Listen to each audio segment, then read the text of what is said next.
welcome everybody out to episode 95. Only 5 more to 100. Today on Utah in the Weeds, my name is Tim Pickett. I am the host of Utah in the Weeds, podcast about cannabis and cannabis culture and medical cannabis. And today, psilocybin and religion and God and spirituality and experience with Steve Urquhart.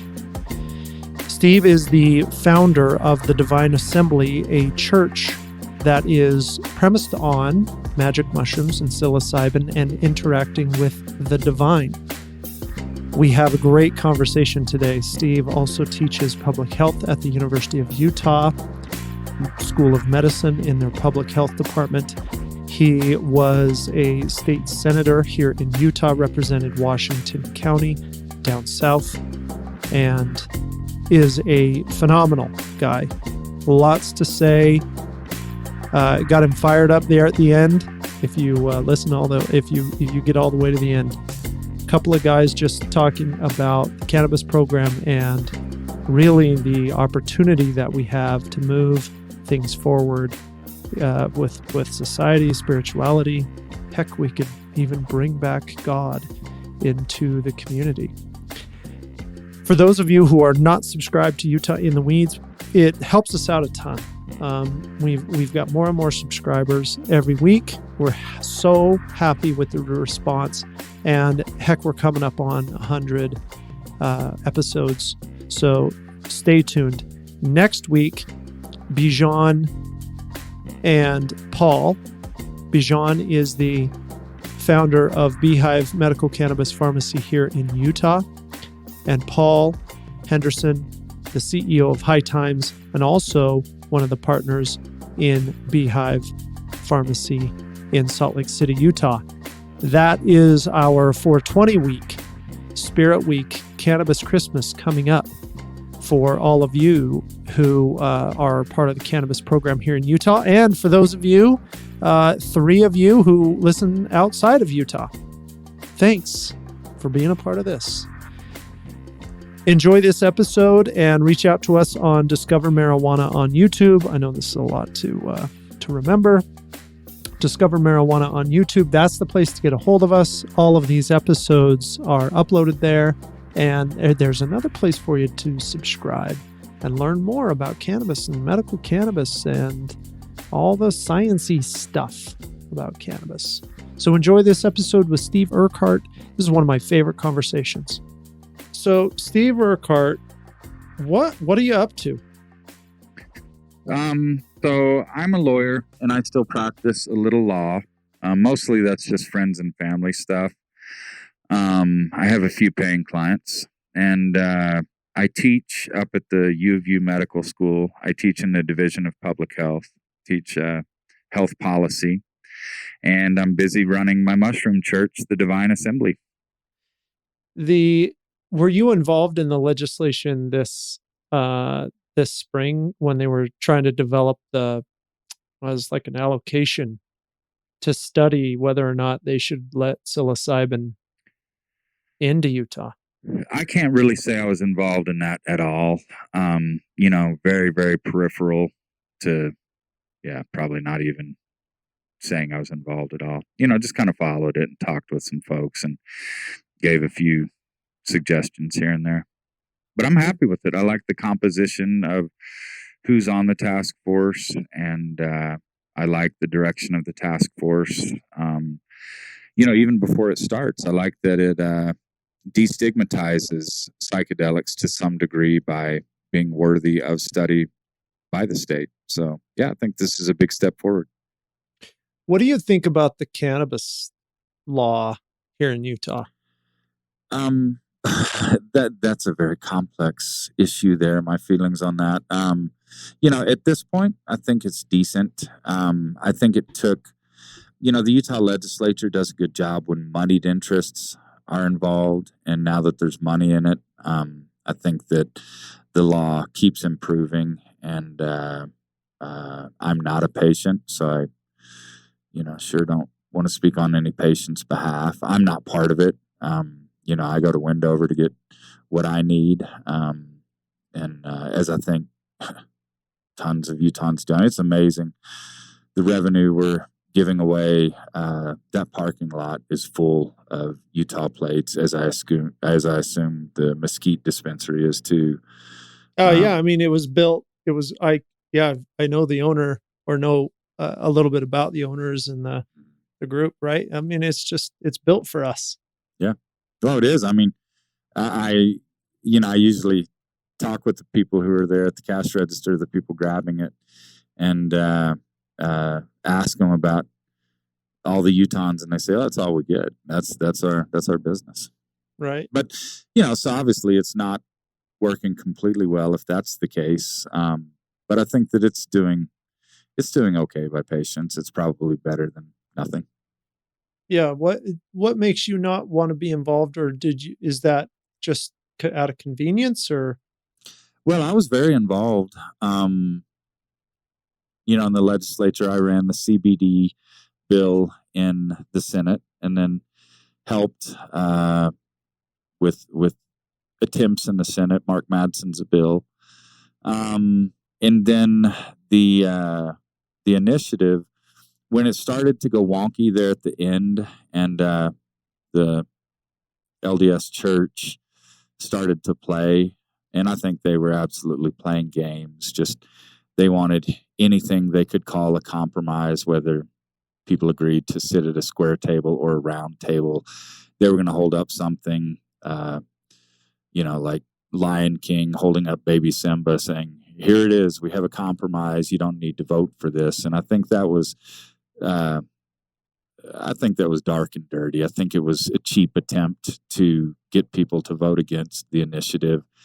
And then if it failed, despite all their promises, they would have said, "Oh yeah, people don't want it." So, I think it started out dishonestly, stupidly, and then the bit about the state was going to dispense a Schedule 1 federally illegal substance. That was still comes up. They were trying to protect kids who had these conditions and keeping it in elementary schools and high schools where these kids are this is in a locked case. And may I remind listeners that schools are like pharmacies. They have a ton of medications in them all the time.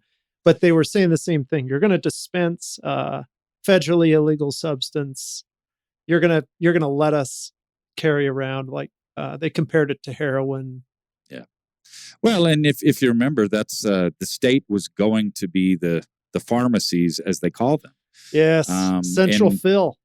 And I just use central fill. And so I really don't think that the people involved are that dumb.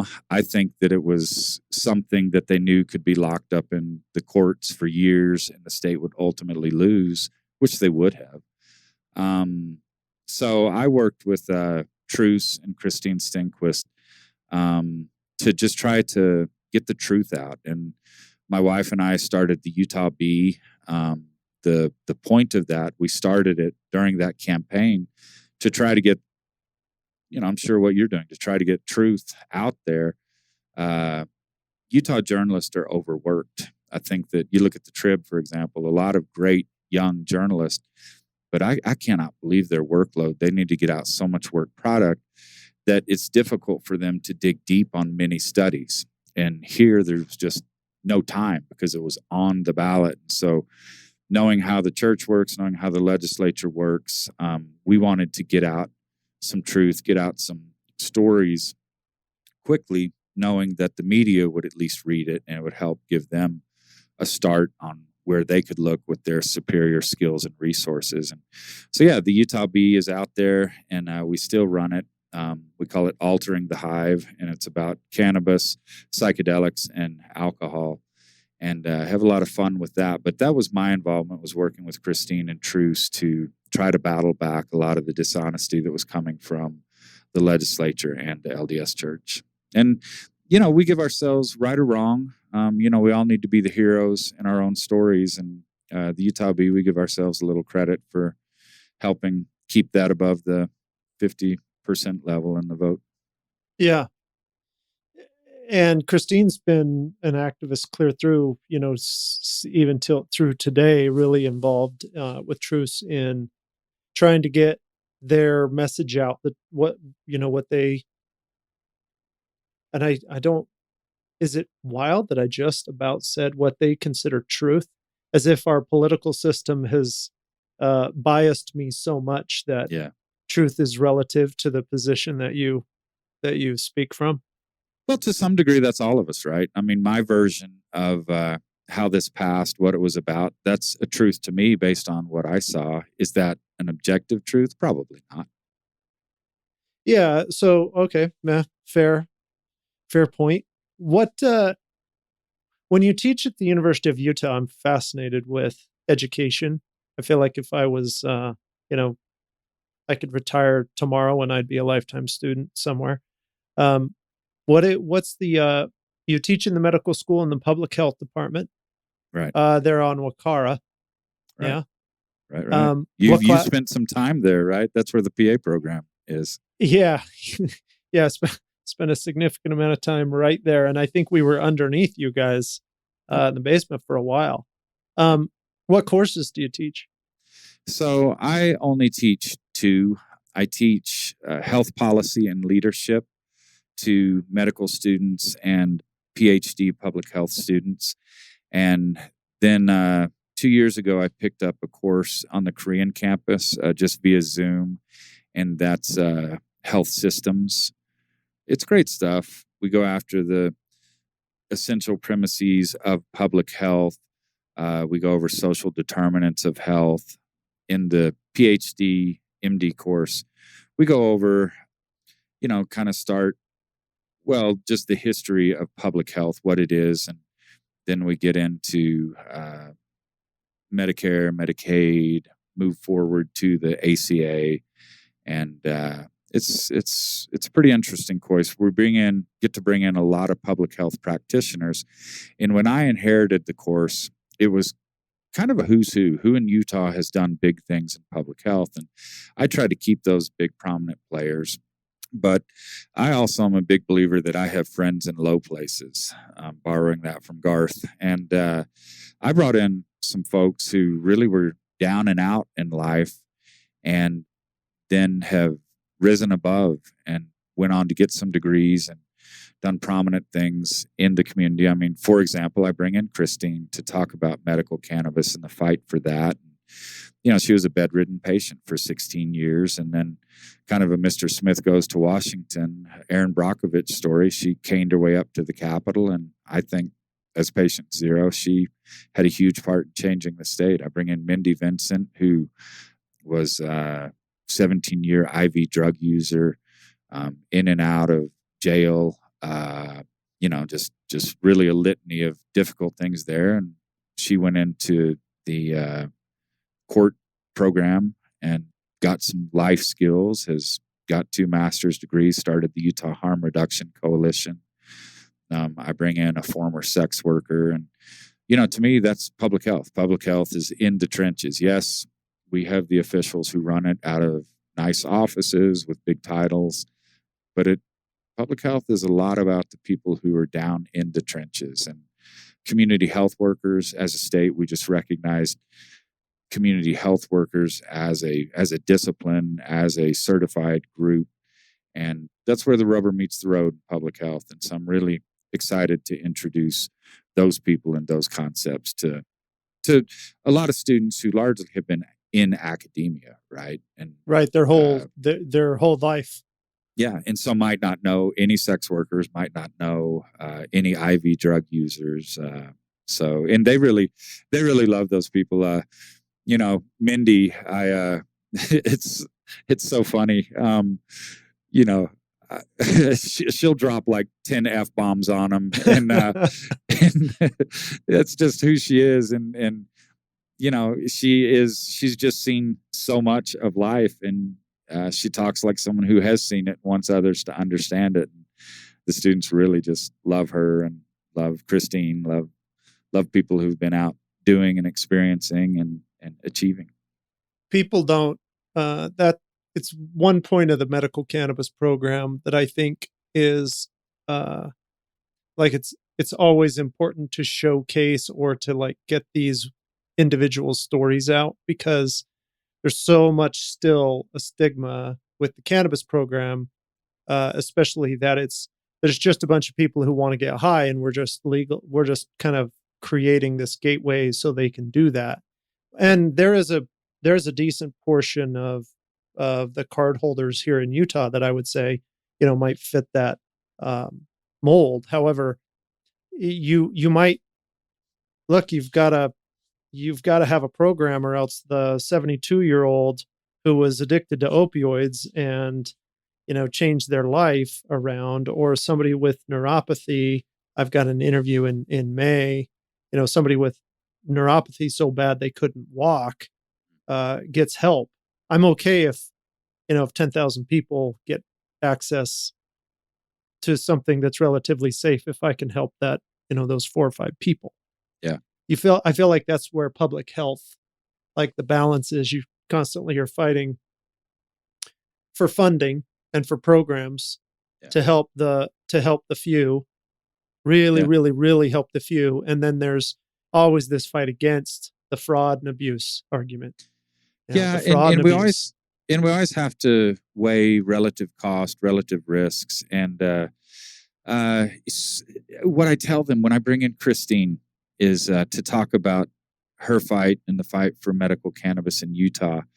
I tell them, look, in big ways, you're not going to get this because you're going to take for granted what she did, what she's talking about, because things have changed so much. It was only very few years ago that lawmakers thought the only people who use cannabis were stoners.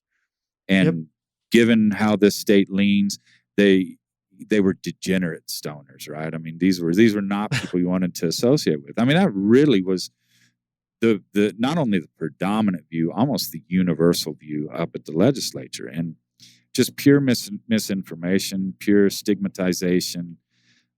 We take so much for granted now, but yeah, when you really can look at it dispassionately without the stigma, it's very low risk. I mean, cannabis is a low risk to society when you legalize it. I mean, the big risk when it's illegal is, well, then it is underground, and you do have outlaws who are dealing with it. Your risk comes from the fact that I picked this up from Mindy, and I know she picked it up elsewhere, but this stuff isn't illegal because it's dangerous. It's dangerous because it's illegal. Yeah, there's a lot of truth to that. And in fact, it's more dangerous now because the potency, for that exact reason. It's been illegal for so long that there has been a monetary incentive to make it stronger and stronger and stronger. So you have to smuggle less of it to the U.S. Yeah, and so now we're bringing in the other cannabinoids that have really been breeded out because people wanted to get stoned off. It was off THC. But so from a public health perspective, my biased perspective, the risk of cannabis in a good program is very, very low. And so, as you say, there are people who absolutely benefit from it. I would say absolutely need it. I mean, for example, we are really concerned about the opioid epidemic in this state. Well, chronic pain is a real thing, and you need something to help. And cannabis, for a lot of people, is that help. And it is so benign compared to opioids that the risk of this stuff is very low, and the benefit of it for some people is very high. And so, as you say, if part of it is that some people are going to, go to paper mills and get the cards that they might not really merit, if we're going to have people using it recreationally, who cares? I mean, seriously, who cares? The risk is so low and the benefit is so high for some people. You kind of need to err on that side of, well, let's make sure we're doing what we need to do to get it into the hands of people who need it, which, of course, largely includes cost. And that's where the Utah program is not doing a great job. Our costs are still much too high. From a public health standpoint and cannabis policy, is there, do you feel like it's the velocity or the speed at which things are changing is increasing? Because it feels like that on my side. Like you said, 5 years ago, there was this almost universal feeling and thinking that it was terrible and you weren't going to legalize it at all. You have the compromise, and then you have the industry now involved. And is that, I don't know, how does public health policy deal with this and change with this? Yeah. I think that things are moving rapidly. It's just insane to me that it's still federally illegal when a huge majority of the states have decriminalized it. Yeah. People want to say states have legalized it. Well, they really can't. No. It's decriminalized in states that if you use it according to XYZ, then yeah, we won't consider it a crime, but it always is a crime, right? You know this. And so first off, that creates a weird situation for public health. It's still very difficult to get good data, good science, and public health should all be based on data. And we're still struggling to experiment with cannabis because it is federally, it's Schedule 1. And you need the research, you need the data to move it off Schedule 1. And that's just, we're just caught in a catch-22 there. So public health likes to deal with data. It's tough to do that with cannabis. So you kind of have to look past that. Maybe you don't have the best data. What data do you have, and how can you work with that? And, I think it comes down to what I just said. The risk of this is objectively low. The benefit seems to be quite significant for folks. And so from a public health perspective, what I'm concerned about is, okay, how do we get it to the right people, get the wrong people out of the business, and how do we get it to people in a cost-effective way? And that's where I would like to see our system improve. I don't care. I really don't care if it's ever adult use, or as people say, recreational in Utah, because it's pretty easy to get. I mean, my perspective, thank you, Oregon, for just flooding all of the West with black market cannabis. Yeah, so they have an abundance.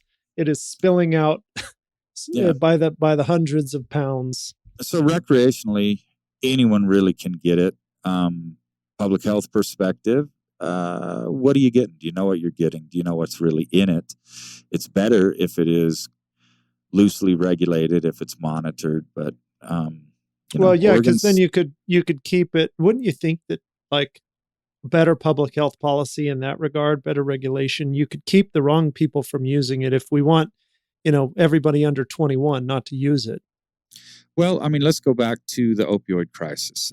Let's go back to H. Let's go back to the deadly one, heroin, in injection centers, injection sites. I'm blanking on the term, but safe consumption sites, I think we properly call them. Not a single person has ever died at a safe consumption site. And heroin is absolutely deadly because they're taking it at a place where people can, where the dangers can be mitigated in significant part. So yeah, if we can look at things objectively and deal with them on the basis of data and harm prevention, great things can happen. And cannabis, for the longest time, we weren't using any harm reduction principles when it was just an outright ban. And now that is becoming somewhat looser by action of the states and largely by destigmatization, we're having a lot of harm reduction principles come in. And that's why I'm saying the risk of cannabis, it's getting lessened by the day. That's really a good thing. If the feds would come to their senses and move it off Schedule 1 and we could have real science, then, oh my gosh,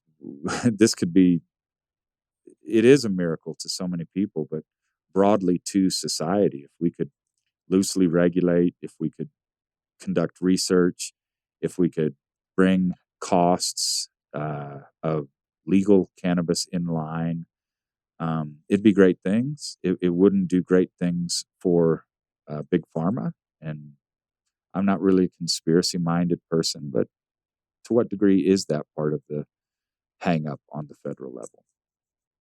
Yeah, I think you've got to be onto something. It just doesn't make sense objectively that it's still on the Schedule 1 list unless there's something behind it with a lot of money. Yeah, It and doesn't make our sense current to me any other way. well, I mean, our current president, last president, I think combined age is 2,000. You know, they come Yeah, from a different fair. age, And the so Senate maybe that has does. something to do with it. Yeah, Yeah. The whole Senate does. There's no yeah. way when the more Average age of the Senate, I think, is 132. yeah, it's probably right up there. And I think the more act it'll pass in the House again and again, but there's no interest in the Senate. And Which is amazing. I mean, which is amazing. A majority of those senators come from states that have decided it's okay to some yeah, degree. yep. And it's just so bizarre that they're not even in line with their own states on cannabis policy. Do you feel like psilocybin, switch gears with me here. Do you feel like psilocybin can like leapfrog cannabis? It already has. You look at the amount of research going on with psilocybin, it's night and day. We know so much about psilocybin just because we are allowing scientists to do their thing. Even though it's on Schedule 1, the difference is you can go out and you can access psilocybin to do your studies. And cannabis, up until very recently, you couldn't. I'm sure you know the name Dr. Sue Sisley. Um, you know, Dr. Sisley has been approved by the FDA forever to study cannabis on veterans with PTSD, but Mm-hmm. she couldn't get the cannabis. And that's changing a little, but, you had to get it from the feds, your research cannabis. Well, they're shit growers. They don't know how to grow it. They don't really have incentive to grow good stuff. And whereas psilocybin, um, my gosh, you have universities that are dedicating so many resources to it. And what I say is if you have a big project, you want to involve academia. Don't ever leave them in charge because it'll never get done. But you want to involve academia because there's expertise and genius there that you just don't find in other sectors of society. And so the fact that we can allow these brilliant researchers to dig deep on psilocybin, oh man, the things we're learning. So the the barrier on the war against drugs, the barricades, was cannabis. That was the devil's lettuce, and it just still carries this stigma to Joe Biden, to Donald Trump, to people who are in charge of things. And psilocybin kind of was overlooked. So yeah, psilocybin is going to come off Schedule 1 before cannabis. MDMA, which known by a lot of people the club drug Molly, that's going to come off Schedule 1 before cannabis. So yeah, cannabis research is lagging behind, and if research is lagging behind, then society's lagging behind on that issue. Looking back at your arc with the Divine Assembly, it seems like you were ahead. You were ahead of the times Yeah, with maybe, I don't know. that. So yeah, for your listeners, Divine Assembly is a church with mushroom sacrament, magic mushrooms. We have one tenet, which is you can commune directly with the divine. And that being the one tenet, no one else has to tell you how to live. We don't need doctrine. We don't need dogma. We don't need hierarchy. Just commune with the divine. It doesn't need to be through psilocybin. It can be through yoga, music, meditation. There are various ways to get there. And at the end of the day, for me, it's really all about community. So I love the community that we are building. And the way that started is I started my psychedelic journey in January 2017, right after I got out of the legislature, and was just having these incredible healing experiences. And so I figured, wow, if there's anything on earth that I've seen that I'd call religion, it's this. And having fought against the LDS Church to better secure LGBTQ rights in Utah, we were fighting against what they called their religious liberties. And so I gained some expertise on the First Amendment and on the Religious Freedom Restoration Act, and figured, okay, if that protects other religions, this should protect what I consider to be my religion. So we formally established, I do believe we were the first formally established out in the open, public psilocybin church. Not that I really care one way or the other, but yeah, it kind of shocks me. But for psilocybin, clearly we were early on that. Originally, when you set up the church, of course you had to make sure that you came out and said, no, we don't like promote the use, sale, acquisition of a Schedule One drug, right? What's that look like now? Yeah, thank you for that question. We're still learning. We've only been around not even 2 years, and a lot of that through the pandemic. Well, I guess all of it, if we consider we're Yeah. still in the pandemic. And our first in-person ceremony was a year ago, and that really scared me. What I want is a safe place for people to experience this, and we usually get people who are older.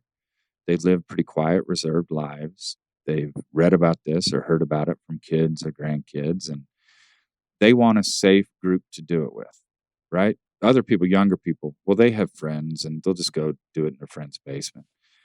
And so I'm like, cool, we can do this a safe environment. And our first ceremony, I didn't know what I was doing. We didn't know what we were doing. And so I really backed off. And now we're to the point we don't, in a ceremony that quote unquote the divine assembly runs, we don't ever distribute. We do sound baths, we'll do hape ceremonies, we'll just get together, kind of a potluck, because the conclusion that I reached, and those of us who are really kind of involved in it, is people are safer when they're participating in ceremonies with people who they really know and know well, because that just takes out a lot of the danger factor. Let's talk about sexual predation, start with that. It can largely remove that. Also, if someone has a bad experience, if they are working with a guide or a shaman or someone with a lot of training and more of a formal ceremony, there probably will be some immediate integration.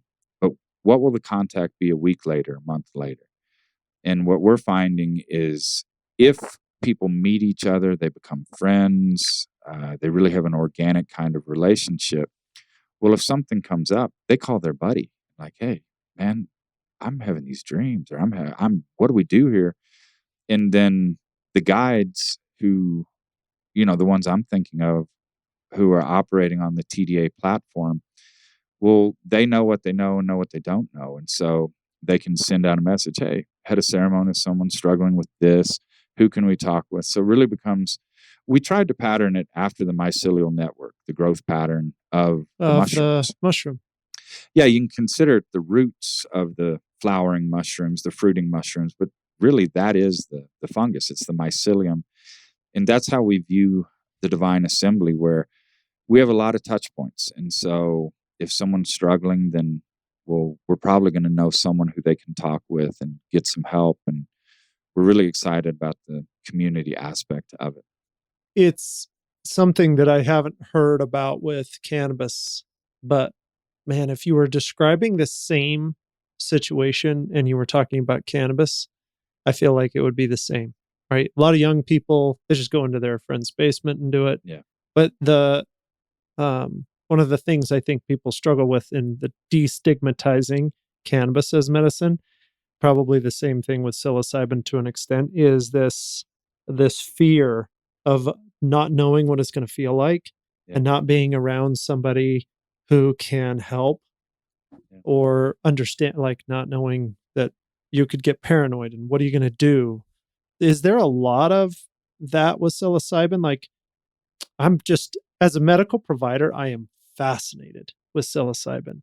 And I have been secretly quoted as saying things about the psilocybin research, like you say, like it's kind of leapfrogging cannabis from a research standpoint. I'm fascinated with the idea of the brain and how it resets. Yeah. Do you feel like spirituality is one of the key ways to, I guess I should ask a different question. What's the goal is the goal to destigmatize psilocybin and get it more accessible?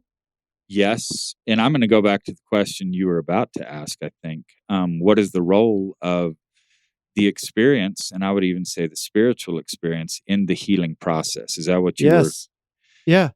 And I talk about that with my students. And remember, every single student in my class is far smarter than I am. I mean, these are brilliant students. And what I say to them is, I say, for the first time in human history, we actually can start to talk about a cure for depression. And the way that works medically is psilocybin. It shuts down the default mode network.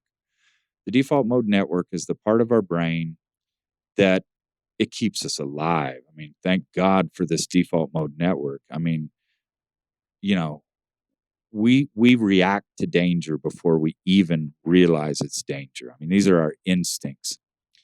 And that's the stuff that keeps us alive. And it filters out. Think of Buddy the Elf when oh my Yeah. gosh, what's it called? The Elf. Chris. Yeah. Elf. So, Buddy the Elf, he goes to New York and he's just freaked out by all of it and just amazed by all of it. And that's a brain where the default mode network, it's not that formed, right? Buddy the Elf hadn't seen a lot of trauma, so he's just, it's all new to him. Whereas a typical New Yorker just walks down the street and, man, they don't notice anything. And the way that works is our default mode network, it just filters it out. We hear an ambulance. We hear things that normally would freak out a baby or someone who hadn't seen it. And our brain instantly tells us this is not dangerous. And then other things like this is dangerous. And so a lot of that programming is great. And a lot of it is really bad because it also factors in the messages we got from, maybe an abusive father or from times we failed. That part of our brain is saying, don't try this. You're just going to be sad. You're going to be heartbroken. You can't do this. And so it's a blessing and a curse. And psilocybin, the way it works medically, is it shuts down that part of the brain. So other parts of our brain can get to know each other. They can develop true neuronal connections like, well, hello, stranger. I remember you from when I was 5 years old. And we really can rewire our brain. And that is an important part of it. But I don't think that is all of it. And this is what I ask my students. I say, where you are now in academia, you're allergic to conversations about religion and spirituality in the classroom. Academia, unless you're in a theology class, we just don't discuss it. But what do we do as public health professionals when we see that it is curative of depression in a lot of folks, and then 70% of those folks, when we as researchers, as professionals, talk to them, they want to talk about God. They want to talk about the divine. They want to talk about spirituality. What do we do? And so public health, we're going to have to entertain God concepts. And to me, that is such a fascinating thing that God has worked his way back her way. Sorry, that's how I visualize her. God has worked her way back into academia through psychedelics, through magic mushrooms. And potentially, to extend that thought, God could work their way back into society. Yeah. Right? In a big way. And not just the society that's already embraced an idea of God from what I would from the conservative side, but a way God can enter through the scientific side, through the objective side, right? This whole swath of the population that basically discounts religion and discounts God, those are the people that psilocybin can introduce God back to. Well, you just described God back through. You just described the Divine Assembly's reason for being. I was having these experiences that I think they compare to the religiosity, the wonder of anyone who's ever walked the earth. But then what I quickly say is anyone walking the earth can have similar experiences. And the language that we hang around those experiences, it is religious language. And so I was telling my wife, Sarah, I'm like, I'm to protect this, to allow other people to experience the divine, I'm going to start a church. And I'm telling my best friends, and universally, they're like, no, you're not. No, Oh, no, that's, yeah, knowing your background with, where you lived. I mean, come on. they're Uh, like, because, I grew up Mormon, and most of them did too. My wife did. And when people leave the Mormon faith, they don't go to other churches. They largely are like, I was defrauded. I I'm done with God. And then they take psychedelics and they're like, oh, maybe I just misunderstood the divine. So it's interesting to see people who were just jaded against religion, against God, find this incredible spirituality. It's an awakening, and it is so much fun to be a part of. in your experience, is there percentages of people that have good versus bad experiences? Do people need, is it like a learning process on how to experience these things? Yeah, thank you I love your questions. Set and setting, that's what is always talked about in psychedelia. Set is, what do you bring to the experience? What is your situation? What is your state of mind? And then setting is, where are you doing it? Who are you doing it with? Is it safe? Is it secure? And I had someone just last week, a couple, they wanted to meet with me because she had had a quote unquote bad experience with mushrooms. And so I'm like, well, tell me about that. And she's saying, well, all this stuff from my childhood came up. I had forgotten about it. It came up and it was just horrible. And, you know, that's the way this stuff works, is parts of our brain that don't know language, they show us images, they show us memories saying, please heal me, deal with this. And the way I see her situation is, oh my gosh, that shouldn't have been a bad experience. That could have been a miraculous experience if she had been properly held, if she had been in a setting where people could help her process and deal with that. And she still can. I mean, that's what I was talking about. I'm like, okay, let's integrate that. Let's find the right people. And so I was just having coffee with someone this morning who they're getting together tonight, someone who I consider great in integration. I'm like, talk through this. What was your mind trying to tell you? What does your mind want to heal? And so most of these, if bad experiences largely mean you're in the wrong place, you're with the wrong people. And if you had been in a different place with different people, it might have been extraordinary. I mean, some of my biggest leaps as a human being were with psychedelics, and the stuff that came up was sad. It was horrific. It was my mind saying, please deal with this. You've been cramming down. Please deal with this. But I was in situations where, man, I'm just this gooey puddle on the floor. I'm just sobbing, remembering it, thinking about it, just feeling so lonely. And I was just really held well, and could come home with Sarah, my wife, and just talk about it, just continue to integrate and process. And we cram a lot of this stuff down. We try to forget it when we have the opportunity to see it, work through it, and learn lessons and improve and do things differently. So bad experiences, for the most part, are just bad settings. Do people typically, with like the Divine Assembly or with psilocybin experiences, are they using low doses, high doses? Is there a protocol that you're kind of jumping in with 5 milligrams or is it grams, milligrams?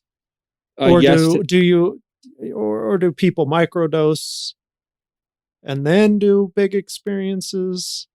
yeah, What yes do and no to everything you just asked. So, Divine Assembly, where we typically end up, is we're pretty low dose. We're like a gram or two, maybe three of, 3, you're starting to get kind of heavy. So microdoses typically are half a gram or less, and then what they call heroic doses. I just call it a full send. That's 5 grams, and I've done much higher than that. I haven't recently. I haven't for like a year. I haven't done a big dose, and I think it's about time. So you can find magic and wonder in all of it. Again, the part of the reason, again, Divine Assembly, people are looking primarily for community, and they're looking for a safe initial journey. I don't feel any need for people that I personally work with for first timers. I don't feel a big need to do a full send. It's just like let's dip your toes in the water and get you comfortable with it. And again, this is part of set, right? If you go in super nervous, then man, who knows what's going to end up. But if you kind of figure, okay, I kind of have a loose steering wheel here. I kind of know where a gas pedal and brakes sometimes work. You're just going to be more relaxed. And so I think we're not in a rush on this. And so I kind of like the idea of people going in with 1 or 2 grams. Let's see some pretty lights and some shapes and, maybe some cool things. And then next time, let's go a little deeper and see how that goes. And so my wife and I, we were full send. We started on ayahuasca, and You went all the way. yeah, and we jumped in the deep end, and I'm kind of glad we did. And my biggest best experiences were with really heavy doses, and I really went deep. But thank heavens I was with people who could hold me, because it could have got messy, could have got sloppy were they not there. But like I said, I haven't taken a huge dose for a long time, kind of because This- in part there's a laziness because it's a lot of work. But also maybe I'm just justifying avoiding the work. But I think a gram and a half, 2 grams, my brain kind of knows where I want to be now, and it takes me there, and I can do considerable work with a pretty small dose. It's literally like we're talking about cannabis in a lot of ways. It Starting is. slow and setting, and the hallucinogenic effects of cannabis, which are definitely different than psychedelic. I'm going to but debate you there. You think, and I've read a little bit, and again, fascinated with this idea of using these substances to assist in experiencing life and this spirituality. How does cannabis fit in then? So for you? I talk about this with everyone. I talk about this with a lot of people. Cannabis as a hallucinogen. Now that I have had a number of psychedelic hallucinogenic experiences, and by that I mean tons, over 100 easily. My mind knows where I want to be. It knows where I encounter the divine, and I call that. I mean, I steal it from Henry James. It's the mystical state of consciousness. That's where the divine dwells. Cannabis can fully get me there. And it's not, I was not having these experiences with cannabis before I experienced psychedelics. And now with cannabis, if I'm in the right place with the right people or by myself, just walking around downtown, I can have a full-on psychedelic experience with cannabis. My brain's like, okay, I know what you're trying to do. We'll get you there. It'll take you the rest of the way. Yeah, and I think that's probably a huge part of the reason that I'm not doing big doses of psilocybin, is because cannabis is helping me get there. Awesome. I've experienced some pretty strong spiritual and hallucinogenic experiences with cannabis, and I think people can. There's sometimes people will be in such acute pain that that's where they need to go. Yeah. And there's a lot of medical providers who are a little scared to tell people that's what you've got to do, because you don't quite know what their settings are. Right. And it's not, even though it is kind of a community, it's not a formal community, and there's still a lot of stigma. And I think the more people, maybe this is the case, that the psilocybin community almost has to be a little tighter and it's smaller and it can be. I don't know if that's true at all. And the cannabis community is getting so big and kind of dispersed, it's hard to get people to communicate. But to argue against myself, most of the people I know who are like elderly who want to try cannabis, it's with their sons, daughters, Yeah. it's with somebody younger who's going to help them with that set and setting piece. Yeah, I mean, I think so. I love the term entheogens, and an entheogen is something that uh, brings us closer to God. Um, I, I, I mean, maybe the original entheogen was alcohol. We sure know the Greeks used it heavily, and they believed that that was a way to interact with the gods. And cannabis, we see that all over the world, and I think part of it is you look at the pathway of those two substances, and they did become more recreational. And I just don't. I need a better word. I have no problem with recreational. Fun is a way to worship. It's an important way to worship. But I guess you look at all the alcohol ads. You look at the bars. You look at. Let's start there. You just see a lot of unhealthy use of alcohol to where is it an entheogen? Well, I think maybe naturally it is, but it's abused in a lot of unhealthy ways. Cannabis being forced underground, there's a lot of that too. But I think they can be very, very powerful entheogens. It's just again set and setting. Um, a lot of people use cannabis because they want to get stoned. They want to drink because they want to get drunk. Whereas, yeah, grandma and grandpa, when it's time to use psilocybin, well, they want to heal. And so they approach it with a different set, a different mindset. And so they end up having spiritual experiences that I think are fully there, can fully be there with cannabis as an entheogen and alcohol as an entheogen. It's just the way we approach them. We always do, even if we don't realize it, we always do have some steering wheel, brake, and gas on these trips. What are we going to do with these entheogens? And with the Divine Assembly, people approach magic mushrooms as a sacrament. This is a way to encounter the divine and to heal in that mystical state of consciousness. So that tends to be the experience they have. It's a pretty cool way to think about cannabis in that, quote unquote medicinally, but in that experiential, that spiritual setting, as if it were more like a psilocybin substance. I think people would get a lot more benefit out of it medicinally if they It, were if they were just 10% more mindful. yeah, I mean, let's go back to what we were talking about earlier. Cannabis can fully get us into that mystical state of consciousness. Okay, I guess why does it get me there? Because that's where I want it to get me. And Yeah. that's what I want from it. And so our minds are incredibly powerful. And I think these entheogens, we evolved with them. And we evolved with cannabis. We have the endocannabinoid system, for heaven's sake. Our body knows what to do with this substance. And I think cannabis is an incredibly wonderful, powerful, spiritual entheogen. It is something that absolutely can bring us closer to God. And when I'm talking about people healing from depression with psilocybin, they quickly, 70% of them want to talk about spirituality. They want to talk about the divine because that's what they're hoping to find. They're hoping to find something beyond the mundane.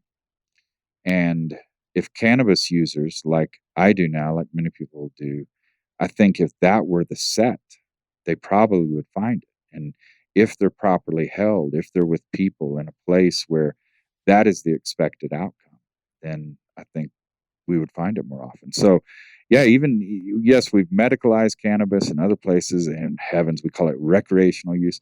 Let's call it full on spiritual use, And I think we're going to get there as a society. We're going to rediscover the magic of cannabis, the spirituality of it, see it more as an entheogen, and it's going to become even more curative than it is now.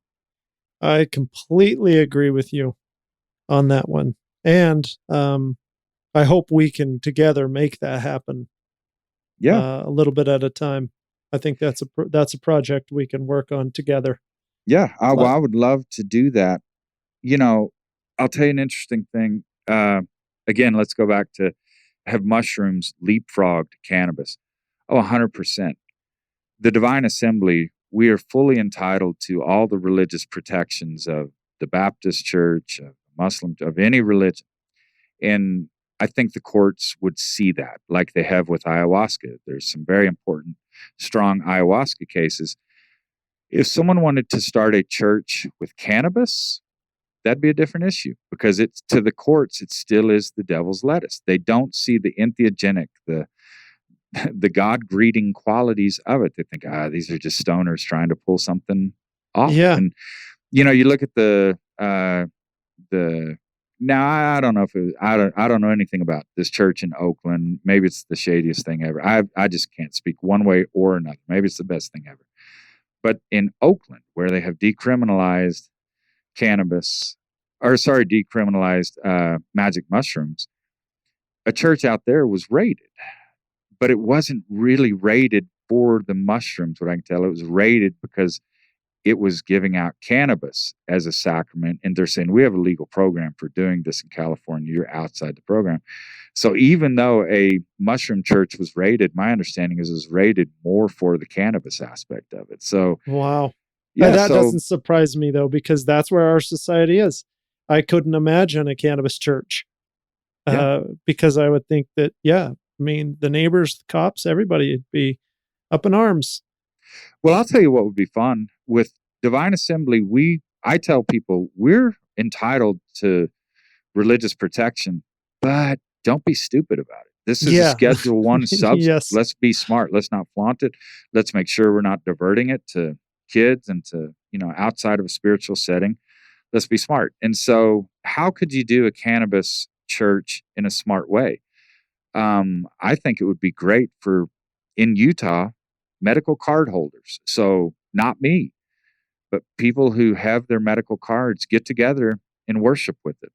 And don't do it in a way where you're just messing around. Do it in a way where you're safe, where you're sincere, and see what comes out of that. And I bet absolute magic could come out of that. And the police, they can't mess with that. If card holders are getting together and enjoying it together. Enjoying it together. There's been just this year, Steve, a couple of groups to start working on that project together. There's a yoga group out actually in central Utah that's doing it next week for Cannabis Christmas 420. Perfect. Kind of starting that off. And there's some therapy groups that are thinking of doing it. I'm involved in one called an infusion group that we're trying to, figure out just what you said. How can you create the set and setting? Maybe a therapist to make sure that people are held, as your very good way to put it. Well, how can I help? I mean, get in touch with me. I have some legal skills and a lot of research in this area. I would love to help because, again, personally, I think that cannabis is a very powerful entheogen. I'm using it illegally. I'm using it as an entheogen, and it shouldn't be illegal, but it is. That's just how it is for me right now. I don't qualify for a card. I'm not gonna go lie to get one, and if people do, whatever. I'm not trying to be judgy, but I don't want to do that. I'm trying to walk through the front door in life these days, and I haven't always done that. And so I don't have a card. I'm using cannabis illegally, but for people who can use it legally, to get together and worship with that. And to me, worship means connecting with ourself, others, the universe. Oh, that just makes me excited. I think that there's so much magic that can be had there. And I want to reclaim religion. I'm sorry. I'm just going to, you got me fired up here. So I'm just going to, I view God as a rat infested crack house with good bones. I think that people have co-opted the name God, the concept of God, and they're doing it for control and for base reasons. And I think that, some of us can kind of God is a reclamation product. I think that people create gods. It's not the other way around. And we can create some very worthy gods and some very worthy religions. We can worship. We can achieve rapture. We can be part of the divine by things that we create, by proper set and setting. And I think that absolutely can happen with cannabis. And I'd be very excited to help friends out with that project. Yeah, that's awesome. We'll definitely reach out to you. Is there a way that people can connect with you in general? Is your Facebook page, the Divine Assembly page, is that a good place to interact or find out more about like this and the psilocybin aspect, learn a little bit about it? Do you want to do that? I do. I am a flawed human with some mental health issues. And so a lot of social media scares me. Part of my story, I don't know if you know it, is I really fell apart when I was in the Senate. And part of that was not opening mail for 8 months. And I still don't open mail. I have people help me with that. And so emails, they kind of scare me. And so I really do want to connect, but it becomes difficult to connect with me. Even people I really love and want to connect with, just part of Steve being Steve, is I kind of hide from that. So you can see what we're doing on thedivineassembly.org. And if someone emails thedivineassembly.org, people will look at it and they will respond, and things that I should respond to, they will work with me to help me respond. That's a roundabout way, but I just don't want talking about holding people. It's important to me. And if I don't get back to people, know that it's just something that I battle. But I do now have people at the Divine Assembly. They will get back and they will work to get me in touch with them.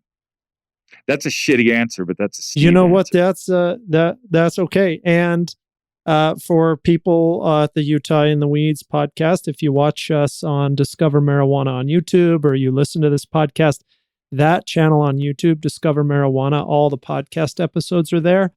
And you could go there and make a comment on the video, and my team would help find that too. So the divineassembly.org, utahmarijuana.org, or Discover Marijuana on YouTube, comment on a video, and we'll help as well. Yeah, that would be great. I struggle to give, my church, my people, the attention that they really deserve as wonderful human beings. And so, yeah, if I'm now flooded with a bunch of cannabis concerns, Sure. then, oh, wow, this is even more out of control. Yep. And so, yeah, if they want to deal with you, go through your podcast, the magic you're making, and then we interface, that would be wonderful. Yeah, that would be great. Well, Steve, is there anything that we've missed? How many universes have we missed? But we have covered some good things. Yes, we have.